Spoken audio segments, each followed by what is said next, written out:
Hello, and welcome to part 4 of the Enrollment Reporting webinar series, Correcting the Error Resolution Report.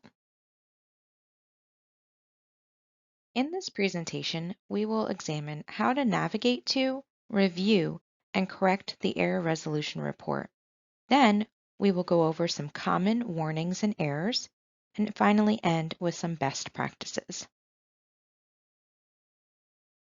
Once the enrollment file has successfully been submitted to the clearinghouse via the secure FTP site, the file is set up by our data intake team and becomes available for a member of the data operations team to review.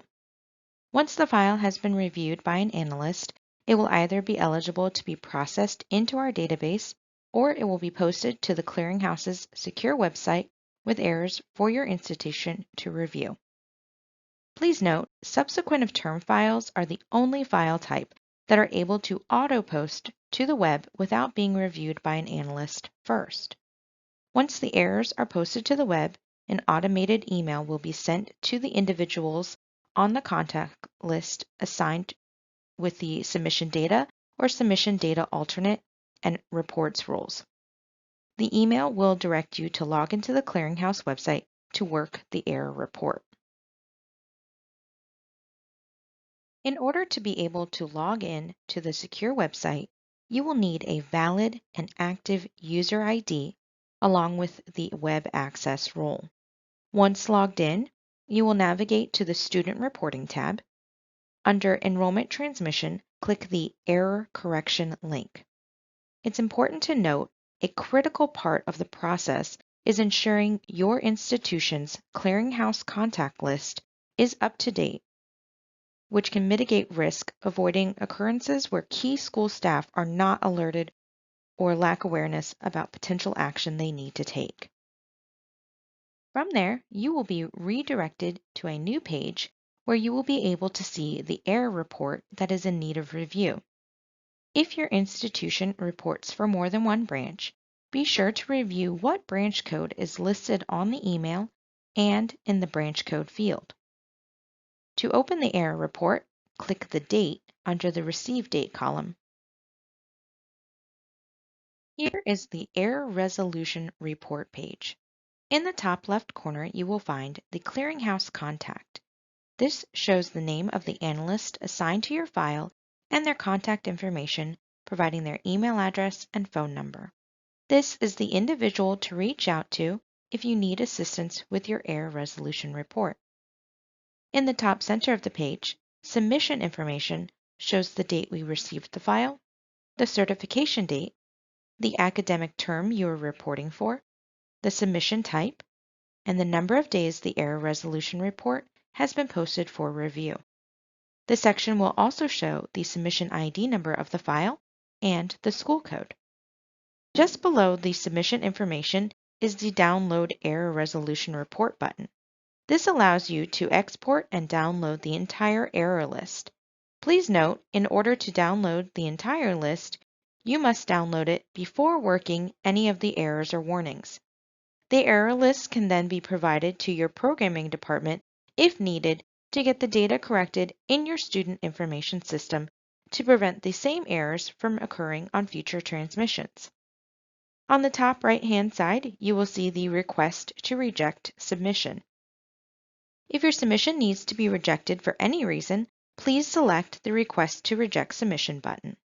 Once we receive the rejection request, we will place the submission back on the transmission schedule and reject the file. If you need to provide sample data to your programming department, please take screen capture images of the data you need before requesting the submission to be rejected. As you can see from this sample error list, there are errors in red and black.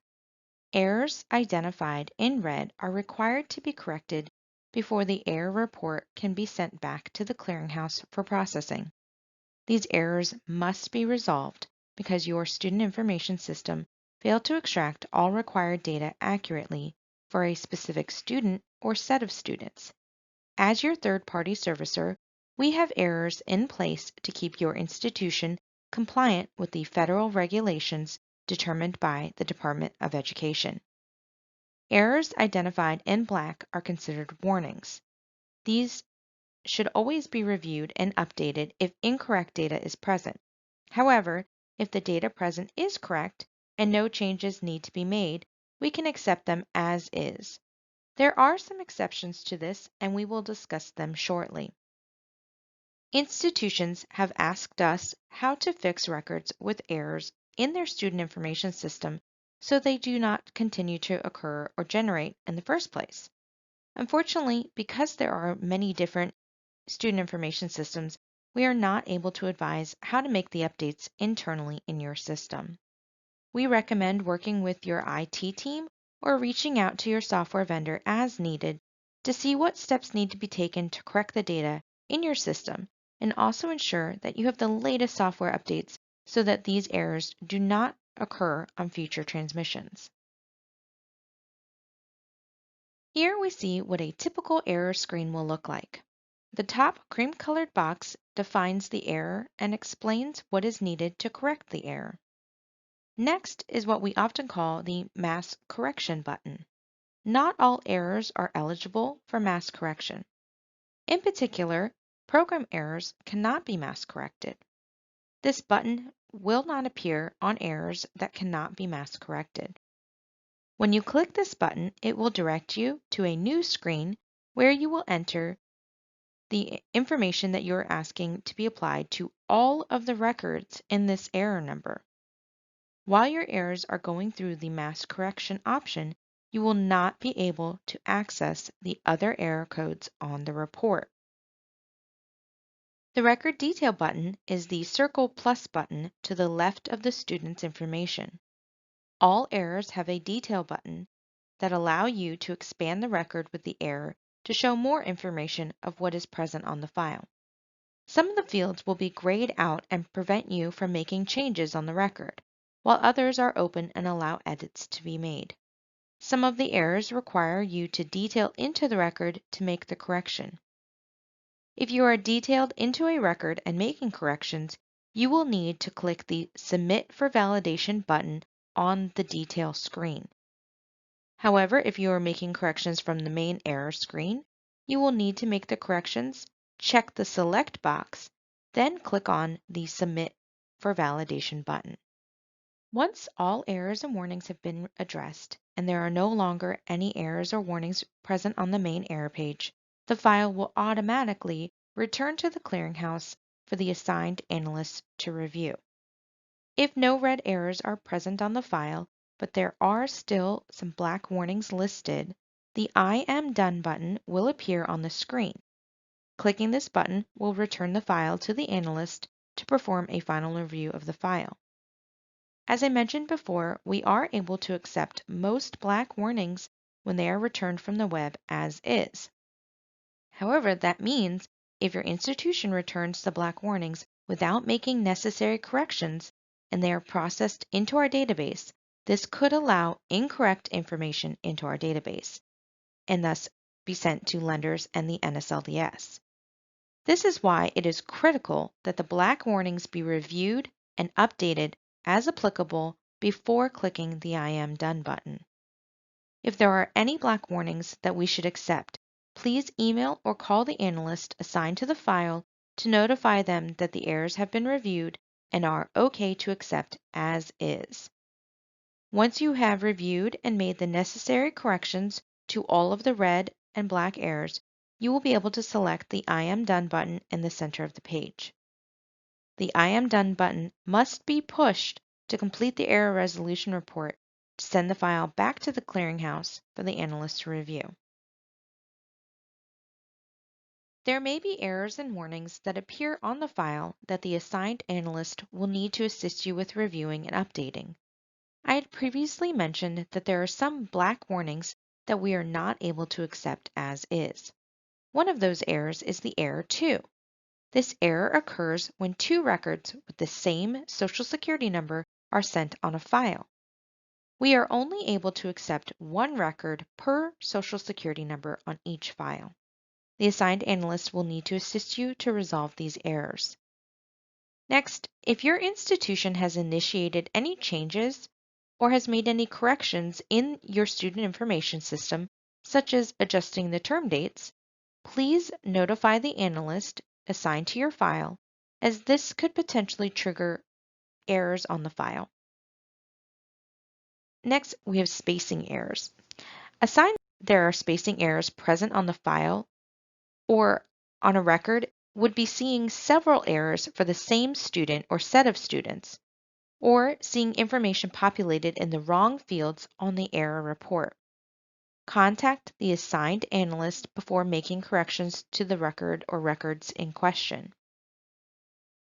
Then, in general, if you encounter a large quantity of errors, you should reach out to the assigned analyst. This is especially true for the error 4, 75, or 252. However, even in small quantities, accepting incorrect records with the errors such as 75 and 252 could impact a student's enrollment history. Let's review a sample error 75. This error is defined as status start date is too old. It's typically more than 180 days from the certification date of the file. Here we have John's student, who was enrolled full-time starting August 22, 2016, and remained enrolled full-time until he withdrew at the end of the spring 2019 term. When he was sent as withdrawn on the final file for the spring 2019 term, his status start date was incorrectly sent as August 22, 2016. This error would appear as an error 75. If this record is not carefully reviewed and updated, accepting this old date could undo any active enrollment that was reported after this 2016 date. You will want to reach out to the assigned analyst to review these records and ensure the correct date is applied at the campus and program levels. Before we move on to discussing some error samples, I just want to take this time to mention a reminder about online updates. No matter the reason for the online update, there may be times when the updates cannot be submitted or processed because a file is in-house. When you pull up a student's record to update while a file is in-house, you may encounter an alert box like the one pictured here. The alert advises you to reach out to the clearinghouse for assistance. The analyst assigned to your files will not be able to perform the update on your behalf, so please avoid sending the information to them that needs to be updated. Instead, feel free to reach out to check on the status of the file. We often find that an error report is posted to the web for the school to review, and we are not able to process the file until all errors are reviewed and corrected or confirmed. The Clearinghouse Enrollment Reporting Error and Warning Code logic is designed to support your institution's Title IV enrollment reporting, compliance, and meet expectations of the loan servicing community. The errors and warnings are meant to avoid compliance and consistency issues related to campus and program level reporting. I won't be able to go over all of the errors and warnings that you may encounter on error reports, but instead I will use a couple of common errors as examples. There are tutorials available on the Clearinghouse Academy website for specific error codes. If there is an error that you are interested in having a tutorial for and you do not see it on the site, please let us know. We may already have that error tutorial in development, or we can add it to the list.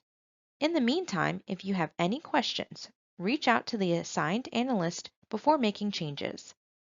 The sample red errors that I will cover today are the error 208, 1577, and 201. Error code 208, unreported student previously enrolled in term. If the error code 208 appears on your error resolution report, this is indicating a student or group of students were previously reported as enrolled in the current term and were not included on your current transmission.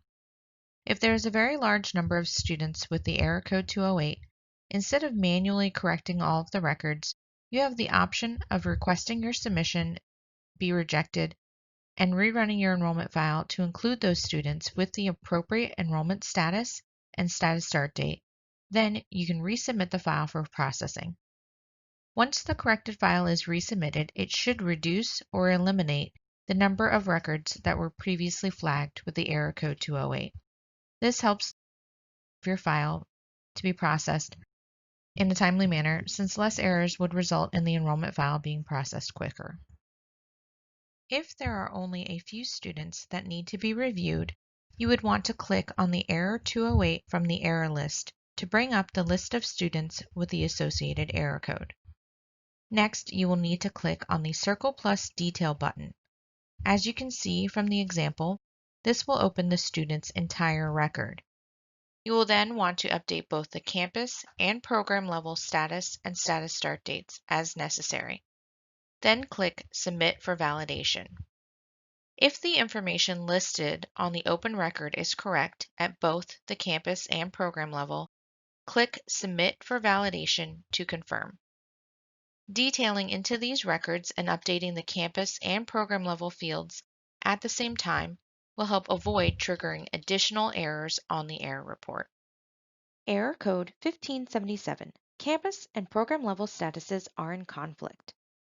A student's record contains two parts, the campus level and program level. The campus level details the overall enrollment status of the student at your institution. The program level reports details of the program or programs the student is enrolled in at your institution. A program is the major the student intends to earn a degree or certificate. The error code 1577 indicates that the enrollment status at the campus level is a separated status of withdrawn, graduated, or deceased, but the enrollment status at the program level is a status of full-time, three-quarter time, half-time, less than half-time, or leave of absence. To correct this error, if the student is not enrolled, meaning the campus level enrollment status of withdrawn, graduated, or deceased is correct, then any enrolled status at the program level must also be closed. Update the program level enrollment status and status effective date of the programs, applying the appropriate separated status and status effective date to each. Examples for records with multiple programs. Programs already showing in a separated status of withdrawn, graduated, or deceased, you do not need to make any changes to those. If one of the programs needs to have a graduated status applied, it is acceptable to report one program with a graduated status and another with a withdrawn status. On the other hand, if the student should be reported as enrolled with a campus level enrollment status of full-time, three-quarter time, half-time, less than half-time, or leave of absence, then you would want to update the campus level status and status effective date appropriately. Click on Error Code 1577 from the error list, and a list of students will be pulled up that need to be corrected. As you see in the slide, the enrollment status and status start date being reported at the campus level will be shown in this view. To make the necessary updates to the enrollment status and status start date at the program level, you will need to open the record to review all the details being reported by clicking the plus sign under the detail column. If you determine the withdrawn, graduated, or deceased status at the campus level is incorrect, you will be able to update the status to the correct status from the detail section. After clicking the plus sign for a record, you will see the following view in the slide. The top half of the record above incoming program data is the campus level part of the record. You will have the ability to edit the campus level enrollment status and status start date if you determine the student is still currently enrolled. If the enrollment status and status start date at the campus level is correct, you may move on to updating the enrollment status and status effective date at the program level, found in the bottom half of the record under Incoming Program Data. Once updates are made, you will click Submit for validation and move on to the next record. Error code 201, decrease in status without new status start date. A record is flagged with error code 201 If the student has decreased in status, but a new status start date has not been provided or was not pulled from your student information system. The date the student decreased in status needs to be provided to resolve the error. If there is a large number of students with the associated error code, you have the option of placing a request to reject your submission. We then rerun the file after corrections have been made in your student information system, reporting the appropriate status start date at the campus and program levels, and then you can resubmit. If the corrections are made manually via the error resolution report, to resolve, enter the date the student decreased in status in the status start date field and submit for validation. Now we'll review a few sample black warnings. Warning code 73. Anticipated graduation date is before term end date.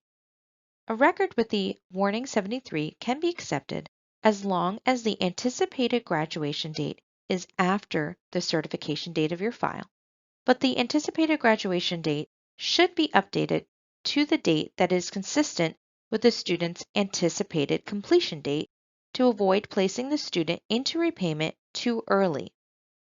An anticipated graduation date is required for all students, whether or not they are degree or certificate seeking. Warning code 74. Term begin date is 180 days before certification date. You should not be reporting old enrollment information, including expired term dates. To resolve, update the record to the student's most recent enrollment status and term dates. Warning code 252, term date conflict. The term dates reported for the student on the current file are different than the term dates that were previously reported for the term. Typically, term dates should not change unless a correction is being made to the term date previously reported. Update the record reporting the correct and current term dates if needed. Warning code 275. Graduation date not equal to term end date.